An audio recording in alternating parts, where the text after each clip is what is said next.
So hello there, and welcome to a new Night in the Movies podcast. And in these podcasts, I talk all things movies and TV and whatever I want for about half an hour to an hour once a week. And in today's podcast, I'm doing more film reviews. Over the past couple of podcasts, I've been doing film reviews, and I'm doing them again here. I'm reviewing Triangle Ssdness. I'm reviewing the news version of All Quiet on the Western Front, which is currently streaming on Netflix, as well as Woman Talking, and the new big release this week in Cocaie Bear. But before I get into all that, I should say what I say at the start of every podcast I do, that if you are watching this podcast on YouTube, hello there to my viewers, but heck, you just don't have the time to watch the full podcast on YouTube, then you can also check the podcast out audibly on Spotify at Night Movies on that platform, and there should be a link to my Spotify account with this podcast in the description of this video below. But if you are listening on Spotify, hello there to podcast listeners. Thank you very much, by the way, because according to my statistics, I don't get any listeners to Spotify. But if you are listening on Spotify, then you can also check the podcast out visually on my YouTube channel at Nights and Movies on that platform. Likewise, wherever you're watching or listening to the podcast, please feel free to like, subscribe, if you enjoy the podcast, of course. If you don't enjoy the podcast, you don't have to like and subscribe, but I will feel offended. But still, if you enjoy the podcast, feel free to like and subscribe, and also leave some feedback so I know what to improve on in the near future on these podcasts. Maybe you've got some ideas or things I can do in these podcasts, things I can talk about. Be thrilled to get some suggestions, and if you have any suggestions, please let me know in the comment section or in the feedback section wherever you are listening or watching this podcast. My voice is starting to go there a bit already. But anyway, just before I get into my film reviews today, I should say one other thing. Over the next couple of months, I probably won't be doing that many videos on the YouTube channel. I probably won't be doing that many podcasts as well if you're listening to this on Spotify or wherever you listen to this. Because I am very busy right now. Because I'm in the midst of researching, planning, and even, very soon, writing drafts of my dissertation. And so I'm probably in the busiest part of my academic life. And I really don't have that much time right now. So I'm still going to be doing videos on the channel. I'm not getting videos up for like 2 months or anything like that. No, I'm still doing videos on the channel, but the probably going to be doing podcasts over the next couple of months. I'm probably going to be doing podcasts, and in these podcasts, that's what I'll be doing my film reviews, like I'm doing today and like I'm doing over the past couple of weeks, because I really am short on time right now. So I'm still going to be watching films, I'm still going to be reviewing them on the channel, and I'm still going to be watching TV shows, I'm reviewing them on the channel as well. But like I said, most of them will be just reviewed in these podcasts.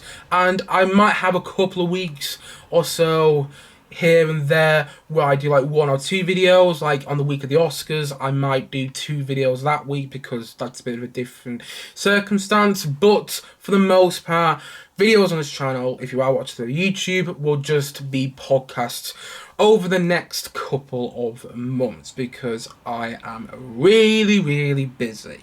But anyway, without further ado, let's get into my reviews on this podcast today. So like I've already mentioned, later on this podcast, I'm going to be reviewing All Quiet on the Western Front, the newest version of that film, Woman Talking, and the new big release this week in Cocaie Bear. But before I get to those films, before I start reviewing those movies, let's talk about Triangle of Ssdness. And I watched this film a couple of weeks ago, actually. I kept forgetting to review it, though. It's one of those films that, you know, every time I'd finish a film review or TV review or a podcast on this channel, I'd be like, I didn't review Triangle of Ssdness. And I actually remembered to review it last week. But then I also remembered that Ant-Man and the Wasp Quantumania was out, and I had a lot of things to say about that film. If you haven't watched my review/podcast on Ant-Man Quantumania, do go and check that out because I did it last week. And I had a lot to say about that film. But yeah, I kept forgetting to review Triangle of Ssdness. And I'd seen it a good couple of weeks ago now. So I don't remember loads about it either. And well, there's 2 reasons for that. Reason number 1 is because I saw it a couple of weeks ago. Reason number 2 for not remembering much about Triangle of Ssdness is because I think it's a large forgettable film. But anyway, basically the plot of the film, it follows a group of posh people who go on this upper class cruise, and the things go wrong, and the sort of Lord of the Flies situation takes place later on in the film. And The reason this film didn't really work for me, I'm not going to give this film a big review because I've got lots to talk about in a short amount of time. But yeah, the reason this film didn't really work for me is because it felt way too long, and for the most part it was unengaging, for the most part it felt unfocused, and I didn't really care about anything in the film whatsoever. It's a satire about rich people, and I've seen that done before. That's been done so many times before, and in so many better ways, in my opinion. And nothing in this film felt new and unique, and like it was doing anything that I hadn't already heard of or hadn't already seen before. It didn't really capture my attention. I didn't watch the film going, wow, this is brilliant. I haven't seen a film like this before. No, I just kind of sat there and went, it's fine. You know, I didn't take a huge dislike to the film. I didn't hate it like I hated Ant-Man, but I was sat there through most of the film wondering what the point of it was. Like, the film's about 2 hours and a half. I mean, it's not 2 hours and a half, it's just under 2 hours and a half. But, you know, it's around that length. And there's a whole 20-minute section in the middle of this film which is just people throwing up on one another. And they're swimming in each other's sick. And that sequence, it makes its point after about 2 minutes. And it goes on for about 20 minutes, though. Maybe even longer. It felt longer. And I was like, I get the point. I don't have to keep seeing these people swimming each other sick. I get the point. That was just horrible to watch. I don't like watching people throw up on TV or on a film or whatever. You know, I don't like that. And yeah, none of it was really that fun to watch. Woody Harrelson, who I really like as an actor, is in this film as well, and I'm not really sure why. It has no significance to the plot whatsoever, in my opinion. And, you know, it did kind of feel like Woody Harrelson was in this film simply so they could get the budget for it, simply so the studio could back it, and they could release the film in America, and it would reach American audiences, and, well, global audiences as well, because Woody Harrelson is quite a big actor. But I didn't understand his point in this film. I didn't understand the point of having him in there. The performances are all good, and there is a lot to admire, whether it's the way it's beautifully shot, and also it's a very well acted film, like I've already touched on. I'm going to really butcher up this name now, but Charlby Dean Creek, who plays a young female influence in the film, she's very good. And she's sadly passed away now. But I actually thought she was really good in the film because you first meet that character and you think she's a bit you think she's a one-dimensional character, but then actually as the film progresses, you realise there's a lot more to her. And I think, again, I'm going to mispronounce his name, Charlby Dean Creek's performance was very good, and it's really sad she passed away because I actually think she's a really good actress and she did a really good job in this film. In a film I didn't really like, I liked her a lot in it, and also Harris Dickinson is great in there. I'm really liking Harris Dickinson as an actor. I haven't seen him in loads, but I've seen him in. I've really enjoyed him, whether he's in The Kingsman, in which he plays protagonist. He's also in Where the Crawdads Sing, in which he plays the bully. He plays a very mean person. And he was great in that, and he plays a very different character in this than he does in The Kingsman, and in Where the Crawdads Sing, he is very good in there. I believe him has this model who's, you know, literally being toyed around. Also, Dolly D. Leon, I might be mispronouncing that name, and apologies if I am. She's very good in there, plays a very big role as the woman in charge of the island in the later stage of the film. And yeah, I thought the performances were really good. And going back onto that whole later stage of the film, the whole Lord of the Flies stuff in this film is great. The last half an hour to 40 minutes is the stuff I really liked, actually. I mean, it's got its problems in the last half an hour to 40 minutes, but it's the part of the film which works the best, because throughout most of the film before that, I found everything rather unengaging, and I didn't really care about what's going on. And then you get into the whole Lord of the Flies situation. I'm like, oh, I care what's going on now. But it took so long to get there that it was almost, you know, too little too late. And the film, in my opinion, could have easily been 90 minutes. He didn't need the whole stuff in the first half an hour of the film with this whole fashion model show, and then there's dinner and this argument. If you've seen the film, you know what I'm talking about. You didn't need all that stuff. You could have just jumped onto the cruise, take out the bit where everyone's throwing up on each other, because I understand the point of that. I just don't need to see it going for 20 minutes. Last it for, I don't know, 5 minutes at the most. That's fine. Cut all that throwing up on each other out. Call this with Woody Harrelson out. Get onto the island, and it's much better in my opinion. The film would be much tighter, much better. Sure, it may not be nominated for Oscars if it was that short. I mean, it might be at the same time, but it might have had the same love, but I would have enjoyed it a lot more. I definitely would have enjoyed it a lot more.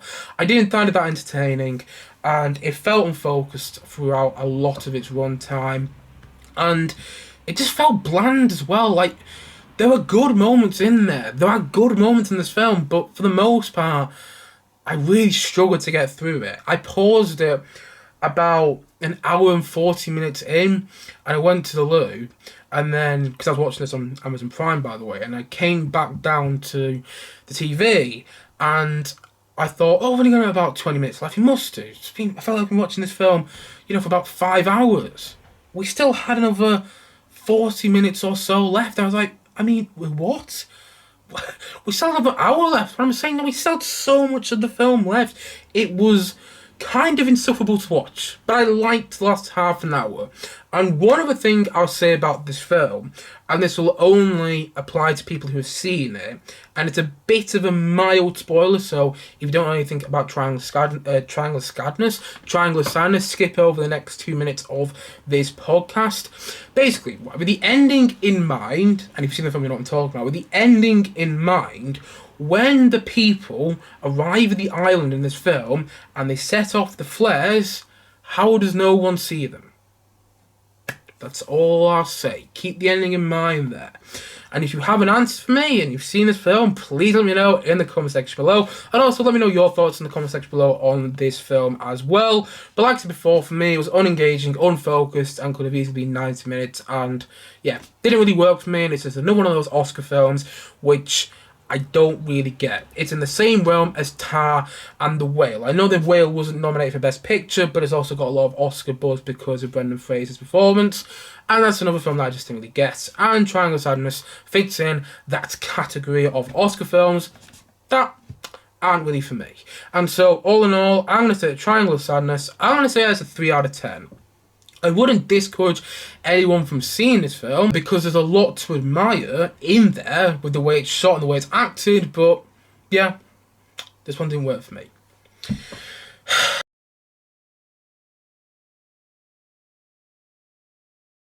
Anyway, let's get on to the next film that I'm reviewing in this podcast, which is All Quiet on the Western Front, the newest version of this film. Now, I should say right off the bat here that I haven't seen any of the versions of All Quiet on the Western Front, neither have I read the book, much to no one's surprise. But the thing is though, yeah, so it's a bit of a different perspective on this one, because I'm reviewing this as someone who hasn't seen the original, hasn't seen the 1980s version as well. I think there's a version of this film from the 1980s, I haven't seen that either, so I'm just reviewing this as someone who's only seen this version of the film. I will check out those other versions, but I haven't watched many war films in my time, and that's kind of personal reasons, so I'm not going to go into that. But yeah, haven't seen many war films, haven't seen the previous versions of All Quiet on the Western Front. This is the only version that I've seen. And earlier this week we had the BAFTAs, which is, if you don't know, the British Film Awards. And the British Film, whatever, you understand what it is. The BAFTAs, which is kind of like Britain's Oscars, although not nearly as good, and actually quite embarrassing. I watched this last Sunday night, and I was cringing throughout most of the ceremony. I love Richard E. Grant. It's a little bit of a side note here. I love Richard E. Grant. I love him. But he could not host that ceremony. And I really like Alison Hammond as well. But she didn't do much favours in that ceremony either. And the whole BAFTA ceremony was, yeah, it was unwatchable. I'm never going to watch the whole BAFTAs again. I'm going to be interested in, the BAFTA winners and losers over the next couple of years, but yeah, I'm never watching another BAFTA ceremony. But this film did sweep the BAFTAs though. I mean, The Banshees of Inisherin won a fair amount of BAFTAs. Did any other film win a couple? I think After Sun won a couple. I haven't seen After Sun yet. I haven't seen After Sun yet. But this film was the one that won the most BAFTAs. BAFTAs? I can't even speak today. BAFTAs. So this one was on my watch list for a while, and I just hadn't got around to it yet. So after one of these BAFTAs, I thought, you know what? That's it. I'm watching it this week. I'm not holding off anymore. I'm watching it this week. I'm just gonna crave 2.5 hours out of my time and check out this film. And so that's what I did. And basically, the plot of the film goes as following. It's World War One. World War One is taking place in Germany, and Paul Barmer, I might pronounce the character's name wrong, who's the protagonist of the film, and his friends are excited to enlist into the German army, but soon they realise the true horrors of war once they get onto the Western Front. And I really didn't know what to expect with this film. I really didn't. I heard all this love, I heard all this critical praise it got, I'd seen all the awards it won, but I was not prepared for how good it was. It's an exceptional film. It is fantastic. Like, it really is emotionally moving. It's incredibly well made. And I couldn't believe how much I was invested into these characters as well. Because you're following the German army, and you know, they're often villainized, and rightfully so, when it comes to both world wars. But what this film made me do was feel sympathy for certain soldiers in the German army. Like, don't be wrong, you still hate certain other members of the German army in this film, particularly one sergeant towards the end of the movie, but the main character and his friends, and also the found family that the main character comes across, you feel sympathy for them, you care about them. And yet these are German soldiers. You know, in previous war films, at least the war films that I've seen, and I haven't seen loads, but you know, in the war documentaries that I've seen as well, you know, you're designed to hate. You know, you're meant to hate the German army. I don't understand why, but in this film, with the main character though, you just get the whole idea that he's been sold this holiday at the start of this film. Go into the World War, you come back as a hero, you know, you go on this holiday, you meet all these new friends and things like that.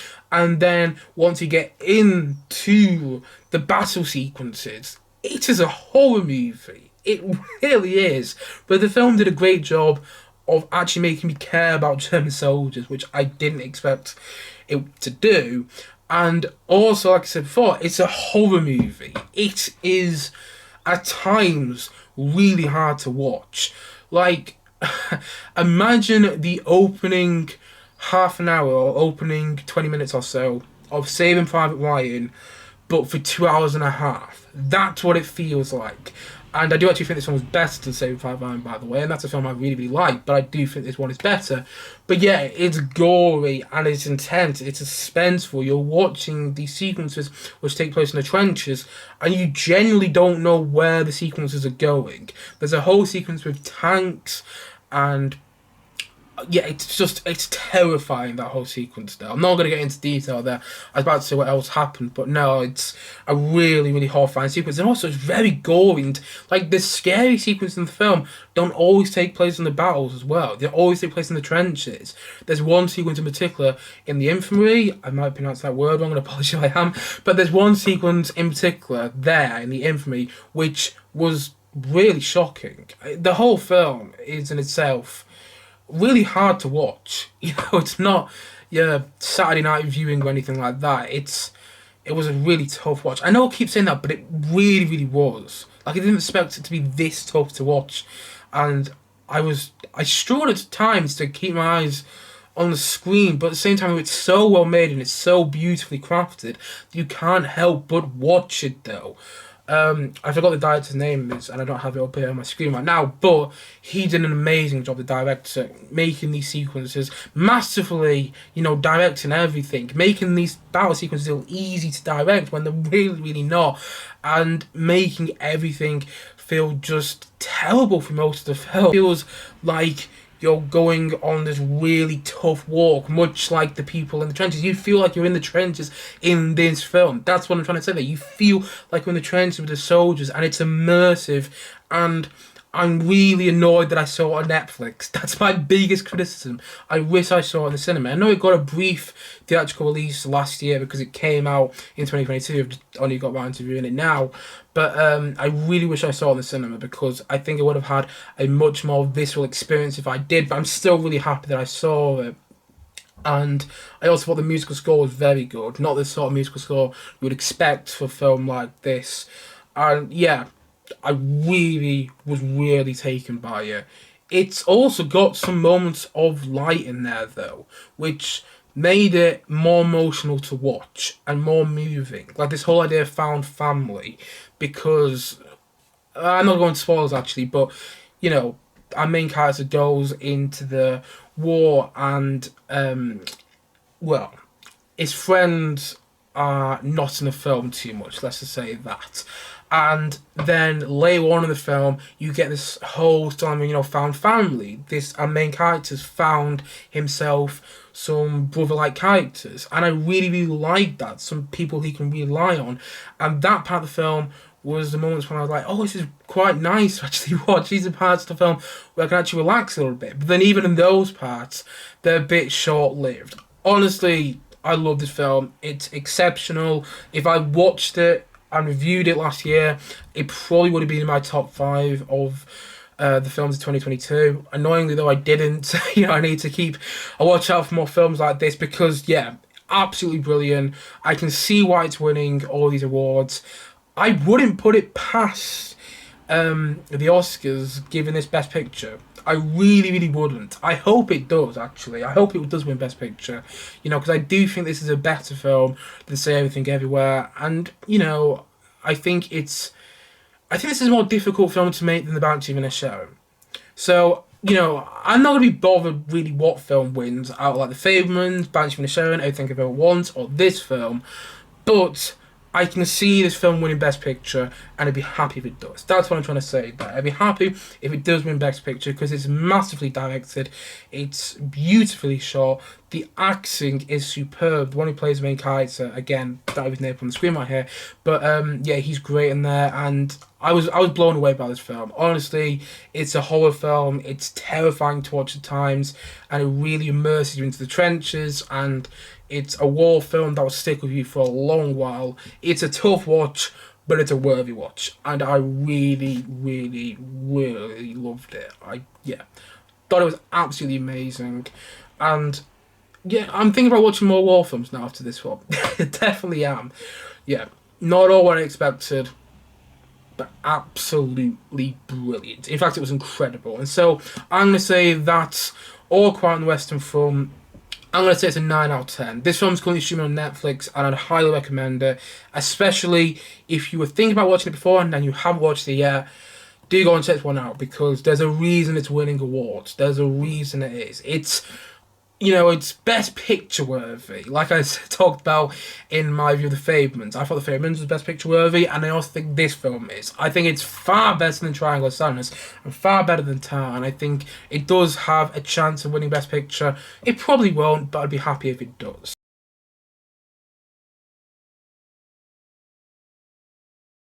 But anyway, let's talk about another Oscar-nominated movie now, in Women Talking, which is another film in the Best Picture nominations for this year's Oscars. It probably won't win Best Picture because there hasn't really been, at least as far as I'm aware, loads of buzz surrounding this film, which is a bit of a shame, but still, it's been nominated for Best Picture. It's got loads of nominations at the other awards we've had so far. It's the BAFTAs, the Golden Globes. But I don't think it's going to win Best Picture. But still, it's an interesting film to talk about because basically the plot of Women Talking goes as follows. We followed this substantial group of women who live in this religious colony, and then there's this dark secret revealed about the women, about what happens to the women at night. And the women in this colony, who live in this colony, are trying to figure out a way to run away from the terrors that are taking place and where they want to go. They're trying to figure out how to run away. And that's essentially the gist of the film. And honestly, I really liked this movie. I really, really liked it because it was, again, another really emotional watch. I didn't expect to be taken by this film as I would. It's one of those films where I think I went into this film expecting something like 12 Angry Men, which I really like as a movie. But the thing is, though, it does have some similarities to 12 Angry Men, but also I think what makes this film work, a lot of this film work anyway, is Sarah Polley's direction. I might pronounce that person's name, I want to apologise if I am, but Sarah Polley makes this film feel cinematic. Like, a lot of the film, if it wasn't directed too well, would feel staged. It'd feel like a stage play. And at times it does feel like it's adapted from a stage play. I don't know if it is. I knew The Whale was initially a stage play, and I knew that was adapted into the film, but I don't know about this one. But I can see this film also, I can see a stage play being adapted from this film, you know? But I think what makes this film work and what keeps you engaged is Sarah Polley's direction, is the way she uses close-ups, the way she uses master shots as well to show the women talking, you know. No pun intended there, I just mentioned the name of the film, but still, you know, also the way she directs everything, the way she just stages things, it makes it feel cinematic. And I watched it in a cinema, and you know what, I'm glad I did, because it's a beautifully shot film. And the only downside of watching it in the cinema, there's nothing wrong with the film, by the way, it's my own flipping experience, is the fact that I watched in a cinema which had really uncomfortable seats. Like, really uncomfortable seats. It's a cinema that I don't usually go to, and this film wasn't shown at my local cinema, so I had to go and travel a bit, and I wanted to go and see it. But it was just really, really, really uncomfortable cinema. And this film is about an hour, 40 minutes, and I felt engaged in a lot of it. I found the film really captivating, and you know, I found the dialogue riveting. It was a really well written film, but I wasn't as engaged in this film as I would have liked to have been, simply because of my own cinema experience. But that's just me, you know. If I watched it in a better cinema, in my local cinema, they actually showed the film, but if I watched it in a better cinema, I probably would have had a better experience, and I probably would like the film a lot more. But I still really liked it. I thought the dialogue was really well done. It felt realistic. I believe in all his characters. And when you've got a stacked cast of people like, you know, Frances McDormand, Rooney Mara, Claire Foy, Jessie Buckley, and Ben Whishaw, and you believe in all those characters that those actors and the actors are playing, you know, that's saying something, because that sounds like quite an easy. That sounds like quite an easy thing to do. But when I watch like a Wes Anderson film or a Christopher Nolan film, which has these huge casts, and but I love those films. I love those films from those directors. But when you get a Wes Anderson film or Christopher Nolan film, or I don't know, you know, Scorsese film, which has a huge cast, sometimes it's hard for yourself to differentiate between the character and the actor. Like, you'll watch Bill Murray in a Wes Anderson film and it'll feel like it's just Bill Murray. Or you'll watch, I don't know, Christian Bale in a Christopher Nolan film and it felt like he's watching Christian Bale. You know, you get the point I'm making. But in this film, you feel like you're just watching characters, and you feel like you're just watching them talk to one another, and they're planning to escape. And yeah, all the performances are great. Claire Foy is brilliant. I really want to see Claire Foy more, because, I mean, I know she's done quite a bit, but I've only really seen her in the first 2 seasons of The Crown, and she made some cameos in The Crown as well, reprising her role in later seasons of The Crown. But I loved her in those first 2 seasons of The Crown. Her chemistry with Matt Smith in those first 2 series of The Crown was brilliant. And I haven't really seen her in much else, but she's great in this film. Jessie Buckley, who I also watched in The Lost Daughter last week. I finally got round to watching that film, by the way. Wasn't a huge fan of that one. Wasn't a huge fan of Lost Daughter, but I really liked her in it. Is also brilliant. Frances McDormand. I mean, it's Frances McDormand. There's a reason she's won like 3 Oscars. You know, she's brilliant as well. She doesn't have a huge role, but yeah, whenever she's on screen, she commands the screen. And Rooney Mara as well. She's great in there. And also Ben Whishaw, who's really the only male character in the film. I mean, you get glimmers of other male characters here and there, but you only really see the other male character about, at the most, 5 seconds. But Ben Whishaw is in this film, and he's really, really good. Like, if you watch Ben Whishaw in something like Layer Cake, and then you watch him in something like the, you know, Daniel Craig Bond films, and then you watch him in this, you realise how versatile of an actor he is. Well, and also, he's the voice of Paddington, and he does a wonderful job doing that. So yeah, Ben Whishaw is a great actor, and that's just reinforced by his performance in the film. All the acting's great, it's really well shot, and yeah, I thought the dialogue was really riveting as well. It's a well-written script, you can feel that can be really well polished as well. There's a lot of moments which just, you feel intimate and great. Yeah, I was really taken by this film. I didn't expect to be, and the ending got me as well. The ending was a bit which I think felt the most emotional. I wasn't expected to be taken by the ending, but that was a bit like, oh, this is very good now. I'm feeling quite sad. But in the way the film, wanted me to. And also one other thing, the musical score by Hilda Gudnadottir, I might be pronouncing her name, I'm going to apologise for this. She won the Best Original Score for Joker back in 2019. She did a great score for that film. Has also done a great score for this film as well. A bit surprised it not being nominated for an Oscar, actually, because it's a great musical score, and I think it does make the film feel a lot more intense when it needs to, and I do think it builds up tension as well, but also the dialogue does that, performances. Yeah, it's a great film, worth watching in my opinion.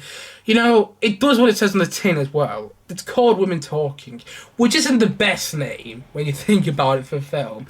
It's not going to drive audiences to a cinema to go and see it. And, it does what it says on the tin. It's got a lot of women talking in it, but I found the dialogue interesting. I found it riveting. But I also know some people who won't. So if you're not into films where it's just characters talking for, hour and a half to 2 hours, this one won't be for you. But I felt engaged in what was going on. I liked how focused it was, and I liked how intimate it was as well. At times it did feel a bit stagey, but I also think Sarah Polley's direction elevated the film to make it feel more cinematic as well, and I really liked it overall, and I can see why it's been nominated for Best Picture. It's Best Picture worthy, if you will. And so all in all, I'm a big fan of Women Talking, and I'm going to say that it's an 8.5 out of 10. Really like this one. Like I said before, worth a watch if you're into films, where there's not, don't expect anything fantastical from this. Don't expect an action film. Not at all. The film's called Women Talking. Expect that. But also expect, interesting, riveting dialogue and everything like that, and really, really good direction. And I think it'll deliver on that for you. If you're into films like this, I recommend it. Yeah. And like I said before, and I've said before, but I'm going to say it again, sound like a broken record. I really like this film, and I didn't expect to. I was really taken back by it. It's emotionally engaging, and works for me.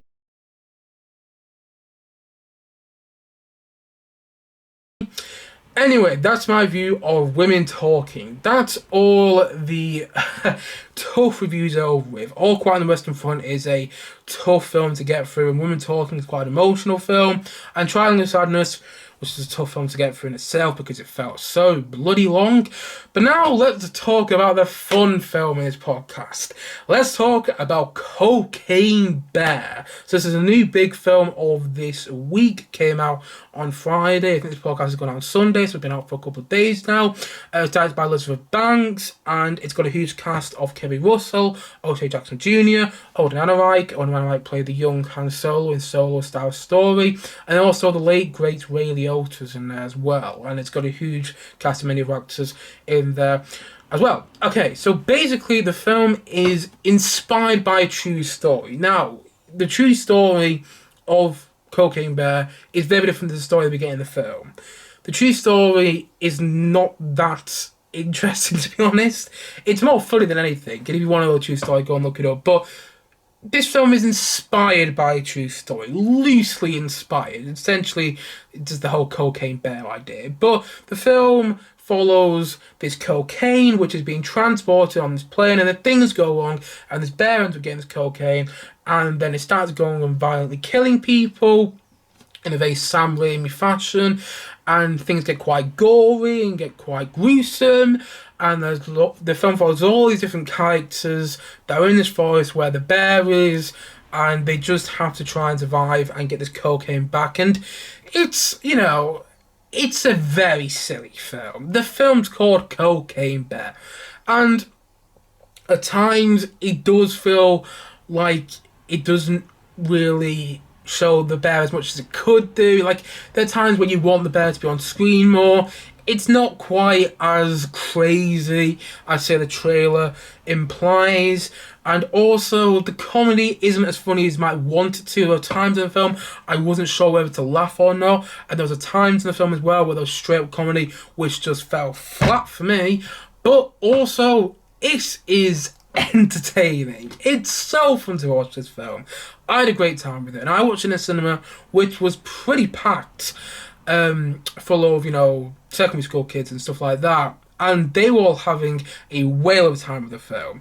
It's not brilliant, but when you watch a film called Cocaine Bear, with a bear on cocaine in there, you don't expect the film to be, in the race for Best Picture next year, the next year's Oscars. You don't expect that. You don't expect this film to be a masterpiece. You just want a fun time with it, and that's what I had. It's a crowd-pleasing, popcorn-filled roller coaster ride. That's why it worked for me. I even enjoyed watching all the other characters in the film. Like, you'd be surprised how little of the bear there is in this film. But I also enjoy watching the other characters. I think I enjoy watching the other characters because of the actors playing them. I spoke about in Women Talking, and this is a weird comparison, I spoke about Women Talking, though, my view of that, how, it's sometimes hard to differentiate from the actor and the character. And in this film, I didn't differentiate from the actor and the character. Whenever Alden Ehrenreich was on screen, I was like, you played young Han Solo. Whenever O'Shea Jackson Jr. was on screen, I was like, that's O'Shea Jackson Jr. Whenever Ray Liotta was on screen, I was like, oh, sorry, he's passed away now, but it's great to see Ray Liotta one last time. That's when I felt throughout most of the film. I didn't really differentiate from the actor and the character, but in a weird way that also kind of made it fun to watch as well. And the film is also gruesome, and yet at the same time, though, it's got this underlying theme of family in there. It's like Spielberg mixed with Sam Raimi, mixed with a bit of Shaun the Dead in there at one part. And if you've seen the film, and if you've seen Shaun the Dead, you probably know what part I'm talking about. And also, there's a bit of the first three Jurassic Park films mixed in there. There's a bit of Jaws mixed in there. Again, that whole Spielberg thing. And yeah, there's all these different things going on. You can tell, like, Elizabeth Banks has got a lot of influence from Sam Raimi, from Spielberg with this film. And that worked me, though. That there's one ambulance sequence which I thought was particularly entertaining, which I thought invoked Sam Raimi's Evil Dead films in the way, gore and everything was used in a particularly entertaining way. Like, I really like that ambulance sequence. That was the most entertaining sequence of the film, but also, like I thought, it does have that Spielberg touch in there, where it kind of reminds you of E.T. and Goonies. Spielberg didn't direct Goonies, but was involved in that film. He wrote it, I think. And even a little bit of Close Encounters as well. There's all these different things going on in the film, and it's invoking a lot of other films, like the opening invokes Jaws. There's one sequence towards the end which invokes the death scene towards the end of the second Jurassic Park film, The Lost World.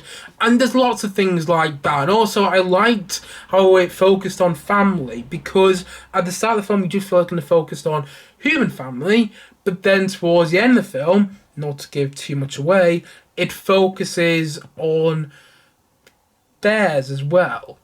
Not going to go into too much detail in case people haven't seen the film yet, but I kind of wish it did that a bit more as well. But yeah, I really liked all the Sam Raimi-isms in there, the Spielberg stuff in there, and also the touches on films like Jurassic Park, the first few Jurassic Park films, Jaws, and so on and so on and so on. I liked how it invoked those older films, and I think it did it quite well.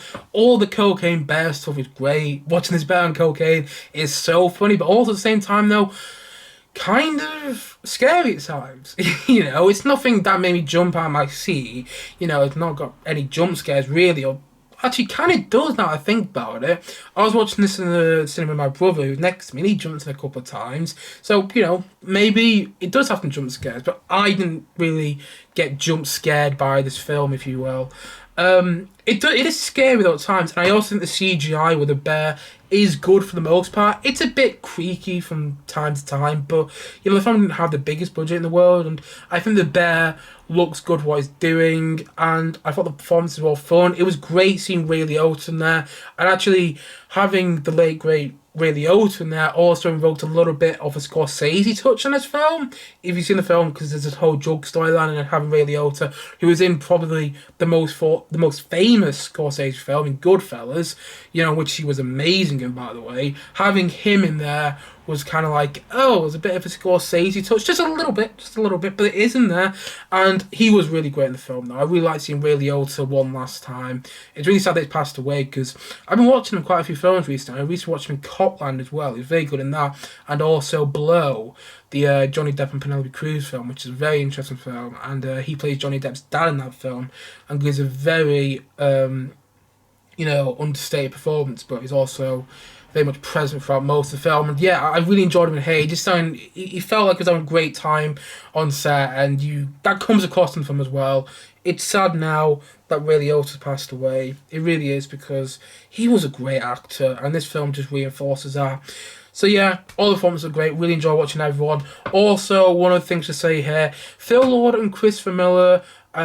Is it Chris Miller or Chris Miller? I don't know. Okay, Phil Lord and Chris Miller, they're producing this film. They're the people behind a lot of this film, and they were also people behind Cloudy with a Chance of Meatballs, the Lego Movie, and most recently Spider-Man Into the Spider-Verse. And you do feel their input in this film. You do feel their input, because they're the sort of people that approach a film that sounds rubbish on the surface, like the Lego Movie, then turns out to be brilliant. This film isn't brilliant, but the Lego Movie is. Cloudy with a Chance of Meatballs, I remember really enjoying that film. I've already seen it once a long time ago, but I remember really enjoying it.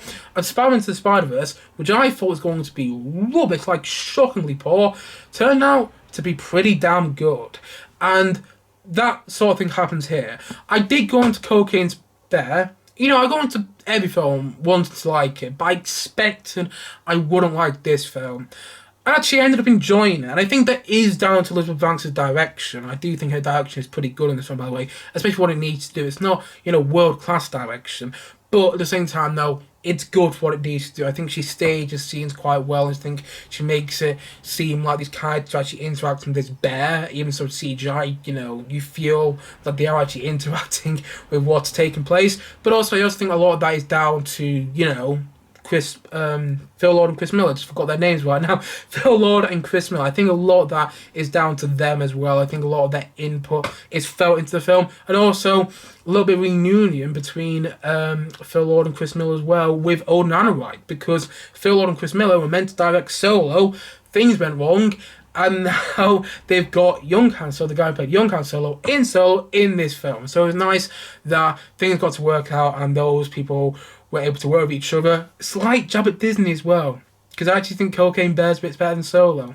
I think Solo could have been really good, actually, if it was directed by Phil Lord and Chris Miller. But still, that's another topic for another day. Back onto what I was saying before, the film is so much fun. It's not anything that's going to blow you away. It's not a film that I think will be, it might be remembered in 10 years' time. It might be one of those cult films where people go and see it at midnight and they have these really lively screenings. I don't know. I could see this, though, becoming a cult film. It's not brilliant. It's not. And it's not as crazy as perhaps you might want it to be. But it's entertaining. It's funny.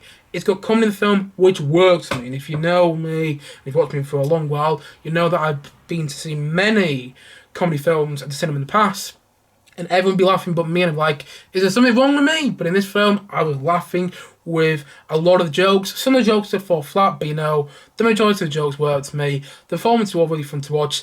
All the bear stuff works really well. All the bears stuff works really well. I'm not going to go into much detail there, but I liked the way the film went with having more than one bear. But also, it's just a hell of a lot of fun time. It's a hell of a lot of fun. And like I said before, it's a crowd-pleasing, popcorn-filled roller coaster ride. And that's why it worked to me.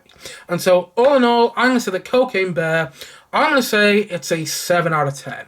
It's really fun, and I'd definitely recommend it if you haven't checked it out already. And if you're just looking for a fun time at the cinema as well. If it's still out next weekend, I would recommend you go watch it on a Friday or Saturday. We're in a real good mood, because this will just make your night better, in my opinion. That's what I did. I watched it on Friday night, and I came out of the cinema with a huge grin on my face, because I went, you know what? That was bloody fun. No pun intended.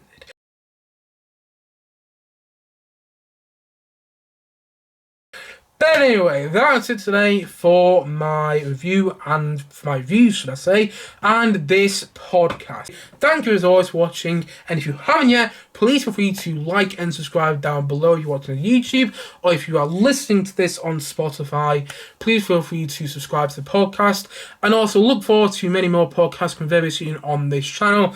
Like I said before, I'm going to reiterate one more time, over the next couple of weeks, over the next couple of months, I'm going to be remarkably busy, so I'm not going to have much time to do videos on this channel, but I still will be doing podcasts. So look forward to another podcast, probably coming the same time next week, if everything goes accordingly.